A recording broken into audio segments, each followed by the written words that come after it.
მოგესალმებით, მადლობას გიხდით თითოეულ თქვენთაგანს მობრძანებისთვის, გამოხატული ინტერესისთვის, ვიცით რომ ქართული ოცნების ახალგაზრდული ორგანიზაცია აგრძელებს საქართველოს რეგიონებში შეხვედრებს, ეს რიგით მერვე შეხვედრაა და დარწმუნებული ვარ ერთ-ერთი გამორჩეული შეხვედრა იქნება. ეს არის კომენტარი ნიკო მანაგაძის მხრიდან. ვინ არის ნიკო მანაგაძე? ნიკო მანაგაძე არის ადამიანი, რომელიც ოპოზიციურად არის განწყობილი და პოზიციონირებს ქართველი სტუდენტების და ქართულ საუნივერსიტეტო სივრცეებში არსებული თვითმმართველობების სახელით. მან ბრალი დაგვდო და დაგვადანაშაულა იმაში, ჩვენ ქართული ოცნების ახალგაზრდული ორგანიზაციის ბორდი, ბატონი ვარლამი და ამ შეხვედრის ორგანიზატორები, რომ ეს შეხვედრა არა თავისუფალი და საჯარო, არამედ დახურული პარტიული შეკრება. რა თქმა უნდა, მე პირდაპირ დაუწერე კახეთის შეხვედრის შესახებ და დაუპატიჟე აქ დღევანდელ შეხვედრაზე დროით და თარიღით. ჩვენ დღეს აქ ბატონ ნიკო მანაგაძეს მგონი ვერ ვხედავთ, ხო? ვერ ვხედავთ, იმიტომ რომ ის ემსახურება ხელოვნურ რადიკალიზაციას. სამწუხაროა, როცა ახალგაზრდა ადამიანი აკეთებს ამას. მესმის იმ კონკრეტული ადამიანებისგან, რომლებსაც თავიანთი ინტერესები აქვს და ეს მრავალი წლის განმავლობაში დაგვანახეს, თუმცა განსაკუთრებით გულდასაწყვეტია ჩვენთვის, ახალგაზრდებისთვის, ქართველებისთვის, სტუდენტებისთვის ის, რომ ადამიანი, რომელიც უნდა პოზიციონირებდეს და ჯანსაღ დისკუსიაში უნდა შემოდიოდეს ჩვენთან, ბრალს გვდებს და არ იღებს პასუხისმგებლობას ამ ყველაფრის შესახებ. ამიტომ კიდევ ერთხელ და ხაზგასმით, რადგან კახეთში ვერ ჩამოვიდა, დავპატიჟებთ შემდგომ შეხვედრაზე რაჭაში, რომლის დროც და თარიღით რა თქმა უნდა გასაჯაროვდება, როგორც ყველა შეხვედრის აქამდე შემდგომ და ვეცდებით რომ შევიდეთ მასთან დისკუსიაში მიუხედავად მისი განსხვავებული აზრისა და მცდელობისა კიდევ ერთხელ ხელოვნურად პოლარიზდეს ქართული საზოგადოება, განსაკუთრებით ქართველი ახალგაზრდები და მოხდეს ხელოვნური დაყოფა და რადიკალიზაცია, რომელსაც ჩვენ როგორც ქართული ოცნების ახალგაზრდული ორგანიზაცია და ეს რეგიონული კონფერენციები, ისე ქართული ოცნების სახელმწიფო გუნდი აქტიურად ვებრძვით. როგორც იცით, კახეთის მკვიდრ ახალგაზრდებს აქვთ არაჩვეულებრივი იდეები და სურვილი, რომ საკუთარი საქმიანობა წამოიწყონ ადგილობრივად, თუმცა აწყდებიან ფინანსურ და პრაქტიკულ დაბრკოლებებს. მაინტერესებს სახელმწიფო რა შესაძლებლობებს შესთავაზებს აღნიშნულ ახალგაზრდებს, რომ შეძლონ ამ პრობლემის მოგვარება. აი, მეწარმეობა ახსენეთ, ხო და სახელმწიფო რამდენად უწყობს ახალგაზრდებს ხელს?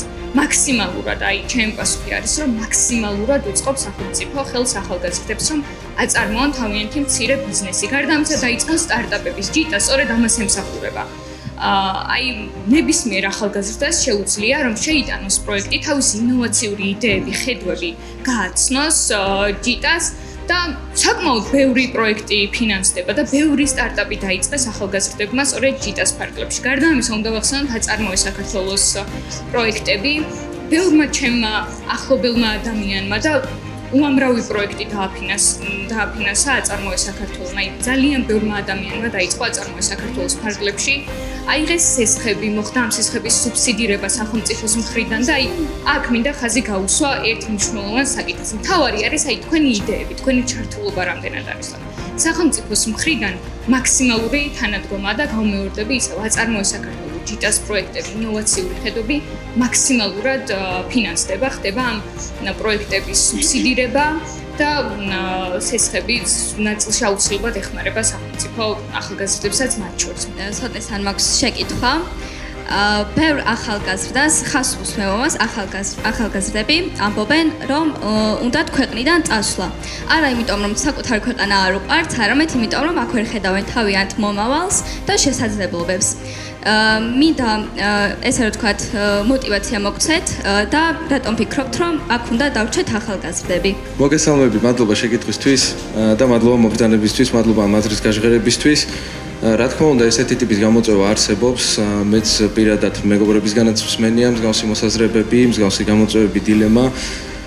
მე მგონი ქართველებს ზოგადად გამორჩეულად გვიყვარს ჩვენი ქვეყანა, გამორჩეულად ვართ მიჯაჭვული ჩვენს ტრადიციებზე.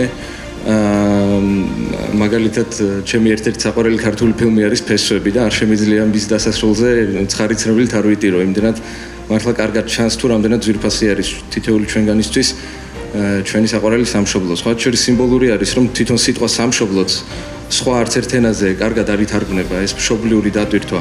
მეც ყოველ შემთხვევაში ინგლისურად, ფრანგულად, არ მოძდებს იგივენაირი სიმბოლური სიღრმე, რომელიც თვითონ სიტყვა სამშობლოში ჩანს, ეს პირდაპირ კავშირი სიტყვა მშობელთან. კონკრეტულად ამ გამოწვევას რაც შეეხება, მაგალითად, დღევანდელი შეხვედრაც შეიძლება იყოს გარკვეული ტიპის პასუხი ამასთან დაკავშირებით. ცხადია, რომ ბევრი პრობლემის გადაჭრა მოითხოვს დროს, მოითხოვს მდგრად სიტუაციას ქვეყანაში, აუცილებელი ფაქტორი ამისთვის არის მშვიდობა. მაგრამ აი მაგალითად დღეს რამდენი საინტერესო პროექტი მოვისმინეთ, რამდენი საინტერესო იდეა მოვისმინეთ აკადემიური კუთხით, კულტურული კუთხით, დარწმუნებული ვარ, რომ ახალგაზრდული ორგანიზაცია აუცილებლად გაუწევს შუამდგომლობას თითოეულ პროექტს, ეცდება რომ დაეხმაროს და გვერდში დაუდგეს თითოეულ ახალგაზრდას და ერთობლივი ძალისხმევით ჩვენი ქვეყნის განვითარებით აუცილებლად მჯერა მე რომ მივახწევთ იმას, რომ საქართველო იყოს ძალიან კაფიოთ წელში გამართული ქვეყანა და პირიქით არ არსებობდეს ის მომენტი, ის წასვლის სურვილი, რომელიც თქვენ აღწერეთ და ახსენით. რა თქმა უნდა, დროს სჭირდება ბევრ რამეს, დროს სჭირდება ბევრ პროექტს, მაგრამ ამისთვის ესენციალური და ფუნდამენტალური არის სტაბილური მდგომარეობა, მშვიდობა ქვეყანაში, რომელიც მადლობა ღმერთს გვაქვს და თავისთავად ვეცდებით ახალგაზრდული ორგანიზაცია ეცდება, მეც პირადად თუ რამე შემიძლია რომ თქვენ იდეებთან, პროექტებთან დაკავშირებით გვერდში დაგიდგეთ და ვეცადოთ ყველა კარგი იდეა და მოსაზრება განვახორციელოთ. მადლობა დიდი. ახალგაზრდობის დიდი ნაწილი ფიქრობს, რომ მათი ხმა ადგილობრივ და ეროვნულ დონეზე არ არის გათვალისწინებული სათანადოდ. როგორ შეიძლება ამ პრობლემის აღმოფხვა მათი იდეების და ინიციატივების გათვალისწინება. მოგეხსენებათ საიმისოდ, რომ ახალგაზრდები შევიკრიბოთ, გარკვეული იდეები გავიაროთ, თუნდაც ის რომ გამოწვევები დავამუშავოთ, რაზეც შემდეგ უკვე ადგილობრივ თვითმმართველობებს უნდა მივმართოთ, ცენტრალურ ხელისუფლებამდე უნდა მივიტანოთ ჩვენი პრობლემები, აუცილებელი არის ეს სივრცე. სივრცეში შეიძლება იგულისხმებოდეს ადგილი, რომელსაც შეიძლება სახელმწიფომ გამოვიყოს ესეთი ადგილი, ასევე მნიშვნელოვანი არის მულტიფუნქციური სივრცეები ამ მიმართულებით, სადაც ახალგაზრდა სპორტით დაკავებასთან ერთად რა თქმა უნდა ახალგაზრდები ერთმანეთს ხვდებიან და იდეებსაც უზიარებენ. ეს არის ერთი მიმართულება, აქ არის სახელმწიფოს პასუხისმგებლობა უმთავრესი, რომ ყველა რეგიონში უზრუნველყოს ასეთი სივრცის გამოყოფა.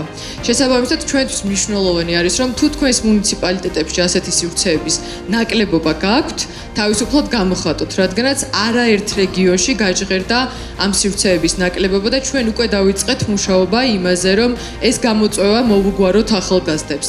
მე თელავის მუნიციპალიტეტს წარმოვადგენ და კახეთში მოხვედრისას თქვენთვის ცნობილი იქნება, რომ ძალიან დიდი პოტენციალი გვაქვს იმის გქონდეს ძალიან კარგი, მყუდროდ მოწყობილი საკეპინგე ზონები. არაფორმალურ გარემოში როცა გადავალთ, ამაზე კიდევ უფრო აქტიურად ვიმსხელოთ. შეგვიძლია ამაზე პროექტის გავწეროთ და ნახოთ რა შედეგები მოყვება. დამირწმუნე არ მოყვება, ცუდი შედეგები, კარგი შედეგები მოყვება. გოგონების მოინიშნავენ შენ საკითხს და ერთად კიდევ უფრო აქტიურად გადავლით. მე ვარ დღეს წარმოდგენილი პანკისის ხეობის ახალგაზრდების სახელით. იმ ახალგაზრდების, რომლებსაც გვინდა ჯანსაღი ცხოვრების წესი და ჯანსაღი მომავალი ჩვენთვის. გვინდა რომ პანკისის ხეობა ასოცირდებოდეს სპორტთან, განვითარებასთან, განათლებასთან და ახალგაზრდების შესაძლებლობებთან. მე როგორც ვიცი და ზუსტად ვიცი, რომ პანკისის ხეობაში სულ რამოდენიმე წლის წინ გაიხსნა ძიუდოს დარბაზი, სადაც აქტიურად ვარჯიშობენ ბავშვები და წარმატებებსაც აღწევენ ისაუბრეთ კიდევაც თქვენ და მე განსაკუთრებით ვიცი და განსაკუთრებით ვარ ჩართული ამ პროცესებში. ძალიან ბევრი მეგობარი მყავთ პანკისის ხეობიდან, რომლებთან ერთადაც ჩემი სპორტული კარიერის განმავლობაში ერთად ჭიდაობდით, ერთად ვიყავით საქართველოს ნაკრებში და ახალგაზრდებით საკმაოდ წარმატებულები არიან, იმიტომ რომ ზოგადად თქვენ გენეტიკურად გააქვთ ამის ნიჭი, რომ დიდ წარმატებას მიაღწიოთ. ვიცით, რომ ყავთ ოლიმპიური პრიზიორები, მსოფლიო ჩემპიონები, ევროპის ჩემპიონები და რა თქმა უნდა დიდი ყურადღება ჭირდება ამ მიმართულებით, არა მარტო სპორტული განვითარების კუთხით, არამედ რაზეც თქვენ ისაუბრეთ წეგან, რომ ჯანსაღი ცხოვრების წესი არის უმთავრესი შეიძლება რაღაც მომენტში დიწარმატებას ვერ მიაღწიო, მაგრამ როდესაც ჯანსაღად ცხოვრობ, ნებისმიერ საქმეში გეძლევა საშუალება, რომ წარმატებული იყოს სხვადასხვა მიმართულებით. ახალგაზრდებზე ხდება ინდოქტრინაცია, ანუ მუდმივი პროპაგანდით გადაბირება, რაც ძალიან სამწუხაროა და მაინტერესებს ქართული ოცნების ახალგაზრდული ორგანიზაცია მიზნად ისახავს თუ არა იმას, რომ ასეთ ახალგაზრდებს, ესე იგი, აუმაღლოს კრიტიკული აზროვნება. სახელმწიფომ რა თქმა უნდა ცხადად აღიარა, რომ არის უდიდესი პრობლემა ახალგაზრდებში პროპაგანდის მოქმედებისა, რასაც როგორც თქვენ ახსენეთ, კრიტიკული აზროვნება აუცილებლად გადაჭრის. რა გააკეთა სახელმწიფომ საიმისოდ, რომ აი ამ გამოწვევას ებრძოლოს. პირველი ეს არის სატელევიზიო სივრცეში დებატების დაბრუნება, რაც ერთი მხრივ ემსახურება იმას, რომ საზოგადოებას ახალგაზრდებს სწორი ინფორმაცია ჰქონდეთ ქვეყანაში მიმდინარე მოვლენებთან დაკავშირებით, რადგანაც ერთი მხრივ დებატების ფარგლებში ხედავენ სახელისუფლებო პოზიციას, ხოლო მეორე მხრივ იმ ადამიანების პოზიციას, ვინც პასუხობს არგუმენტირებულად ხელისუფლების პოზიციას. ეს არის ერთი მიმართულება ინფორმაციის მიწოდების კუთხით. მაგრამ მეორე მიმართულება არის იმ კულტურის დამკვიდრება და დამკვიდრება ცუდი სიტყვა არის უფრო გაგრძელება, რაც არსებობდა მანამ სანამ ოპოზიცია ბოიკოტის რეჟიმში გადავიდოდა, რომ ქართველებს შორის უნდა არსებობდეს დისკუსია და კრიტიკულ აზრთა მიმოცვლა. ამდენად არა მხოლოდ სწორ ინფორმაციას მივიღებთ ამ დებატების შედეგად, არამედ აი ამ კულტურასაც დავიბრუნებთ ქართველები. ძალიან დიდი მადლობა გითხრათ ყველა ჩართულობისთვის და ჩვენ აუცილებლად დავბრუნდებით არაერთხელ. მადლობა ყველას წარმატებები.